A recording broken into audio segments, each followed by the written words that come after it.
Thanks for tuning in to Steel City Football, the 4-1-2. It's a great day to be a Pittsburgh Steeler. Let's jump right in.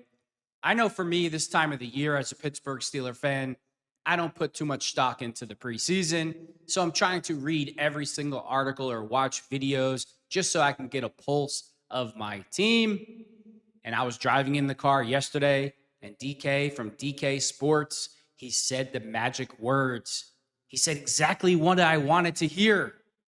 You know, Kevin Green, they interviewed him when he came to play for the Pittsburgh Steelers, and he was talking about the fan base and how the fan base wants to see the viciousness of the defense, that the crowd roars at the viciousness of the Pittsburgh Steelers defense. And I completely agree. And what did DK from DK Sports say yesterday? He's hearing from the locker room that Jalen Ramsey is vicious. And you know why I love this? Because that kind of viciousness feeds off into the team. You know, when the Pittsburgh Steelers were dominating, they weren't just dominating in the front four with the outside linebackers. They were dominating on every level. Defensive linemen, linebackers, and in the secondary. And for a while, we haven't had the viciousness that we need in the secondary. When we had Troy Polamalu back there, things were a lot different. When you have a player in the secondary that's playing ultra physical, it just energizes the entire team. It's almost like you take it for granted when the linebackers are physical because that's what they're supposed to do, right? TJ Watt's always physical. Alex Highsmith's always physical and nasty. And I'm not saying we take it for granted, but it's almost kind of like, you know what, that's what they're supposed to do. But then when you get a player like Jalen Ramsey in the secondary that's playing with that viciousness, that's playing with that physical, intimidating style like a Ronnie Lott, it feeds the entire team. It scares offenses, and I love every second of it. So let's jump in and listen to what DK had to say. Hey guys, welcome back to the South Side. I'm Dan Kovacevic of DK Pittsburgh Sports. This is Double Shot of Steelers, and it's coming to you from Dan Kovacevic. See, I always get in trouble in the comments section when I pronounce his name wrong. If you want people to take you serious, at least know how to say his name. Rah, rah, rah. Sorry, Dan. the real home of your favorite football team. I know a lot of people think of Acrisure Stadium as being that. Only 8 to 10 times a year. This is where their headquarters are. This is where they do their thing. And today, it's where they resumed practicing for the first time since minicamp, having been in Latrobe for 3 weeks. This is a setting where you have a chance in general to do a bit of a reboot as a team, as a group. You have a chance to say, okay, we're getting there. It's a little bit closer now. No more dorms, no more. It's just a good mental cleansing spot. That, to be honest with you, was kind of the impression that I got from these guys today. Everything felt a little bit fresh, a little bit new. Oh, and there was something else. As soon as you walk into the locker room, now this wasn't new for them. This was new for reporters. We haven't been in there all summer. Was the locker room. Now, this was not something splashy. Remember, this is the Rooneys we're talking about, and this is the Steelers we're talking about. They don't do splash and style and whatever. But I don't know about you, but I think the stadium food is absolutely terrible. The pizza smells like feet. I'm like, come on, Mr. Rooney, we could do better than this. I mean, just put a Five Guys in there. I've had better cheeseburgers at Pop Warner games than the Pittsburgh Steelers serve at Acrisure Stadium. That's how bad the food is. But hey, let's stick to the topic. You turn the corner and you head into the room and you see the first thing is a big giant Steelers logo that's lit up and it has these white vertical lights. And it could have been done, in a cooler way. The white lights could have been gold or whatever, but it was something. Walk in, you make a turn to one side or the other, and you see that the walls were painted. The walls are now solid black. They were a lighter, drabber color in the past. They replaced the carpeting. Now, the total bill for this probably was in the area of $239.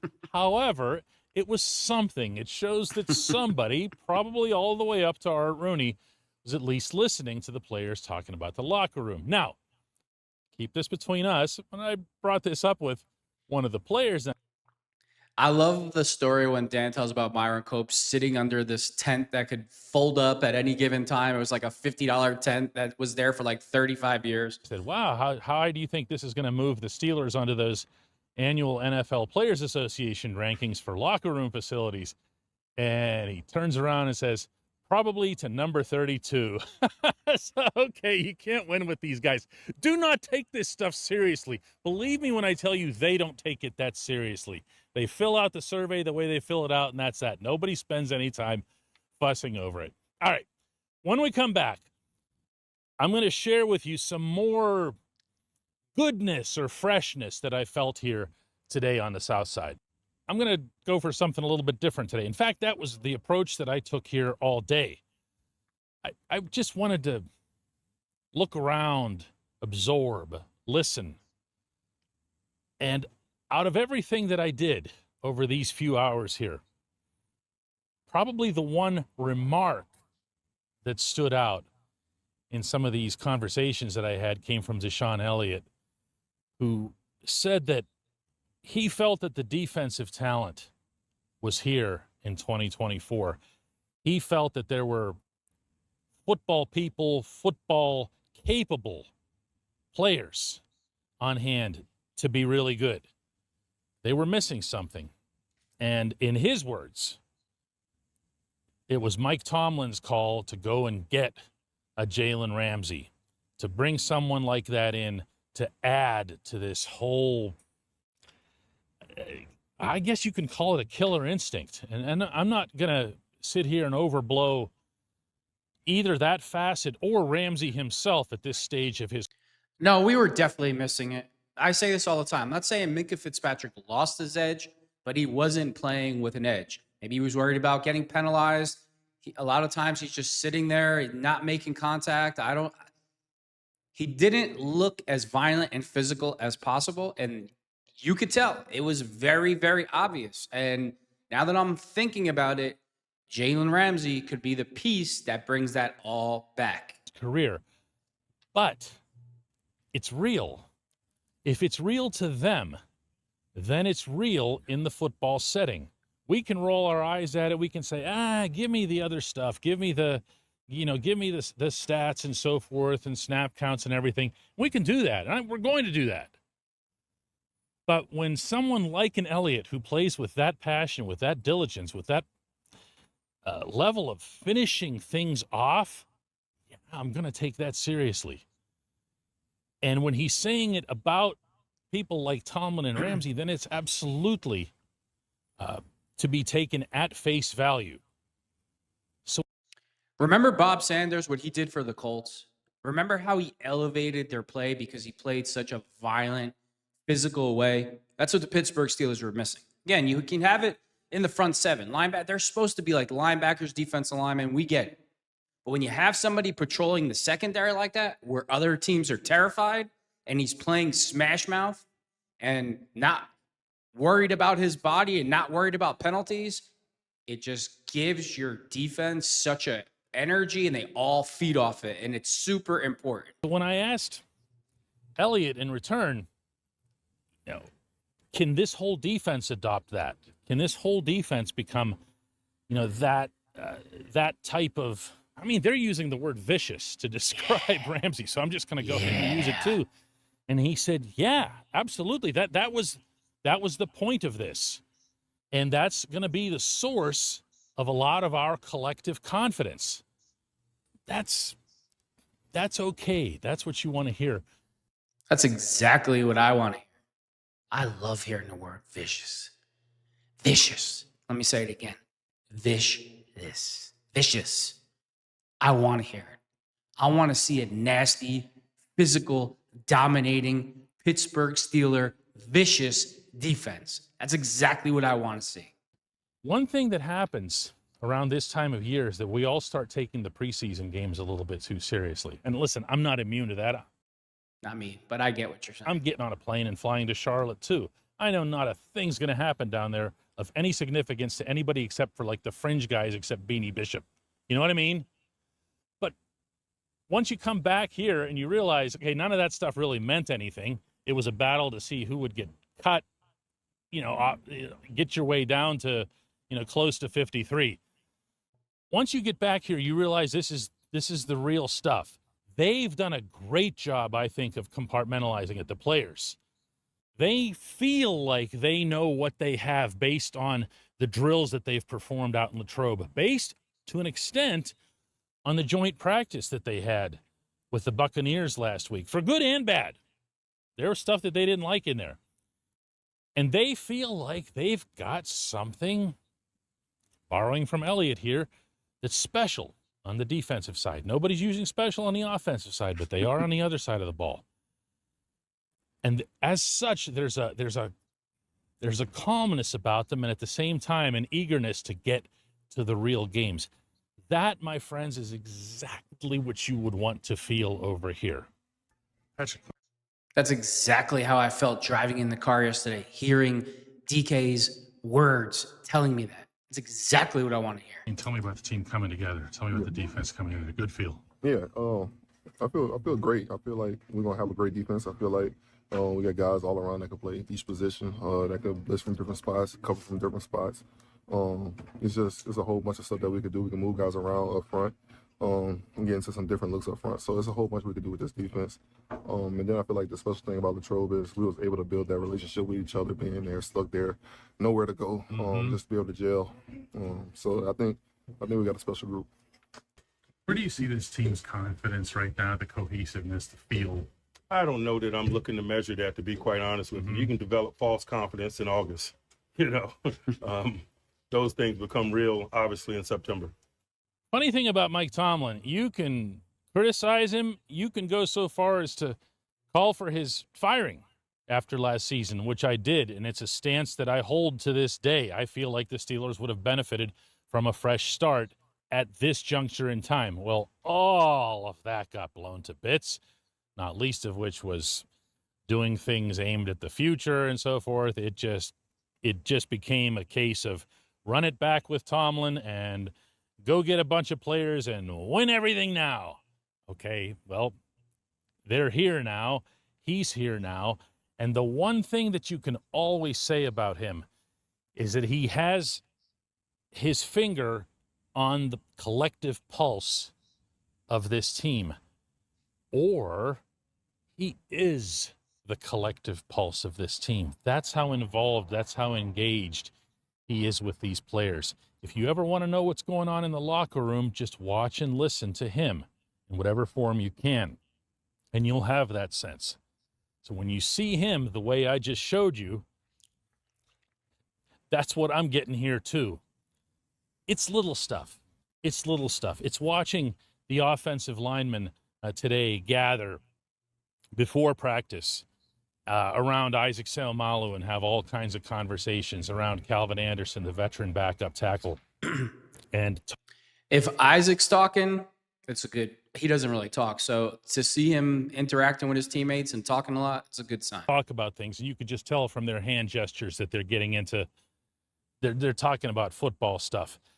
It's watching the inside linebackers who are competing with each other, Peyton Wilson and Cole Holcomb, getting along like best buds. It's watching them understand that they're battling for playing time, but at the same time, they're battling for the same cause at the end of the day. Loved seeing that. Absolutely loved seeing that. It's Darnell Washington getting love from all over the room. I don't know. Big country. How else to put that? Everywhere Darnell goes, it's just love just goes in his direction. And then it's, Aaron Rodgers walks into the room and repeating that this is the first time that reporters have been in the locker room this summer. This was my first time seeing him in there. That's always a little bit jarring. He's using the same corner that Ben Roethlisberger sat in, not the exact same stall, but the same corner. And just watching him walk in there, he's Aaron Rodgers. And that's not a thing that you get past quickly, even just as someone who's observing from afar like I am. He comes in and he sneaks behind Zach Frazier. And the rest of the offensive linemen see him. They don't say anything. He's still sneaking, and he widens his arms and reaches them around either side of Frazier's belly and tickles him and tickles him. And the place busts out laughing. I would hope that everybody who has listened or watched or read my stuff over the past few months would know my stance on the Steelers signing Rodgers. I was really concerned about a lot of aspects, but none of them more so than why would he want to do this, or why would he want to do this specifically in Pittsburgh? I see this on a daily basis now. I don't wonder anymore. I don't have to guess at it. He's not doing that for show. He's not going up to the third string something. I don't even remember the kid's name myself.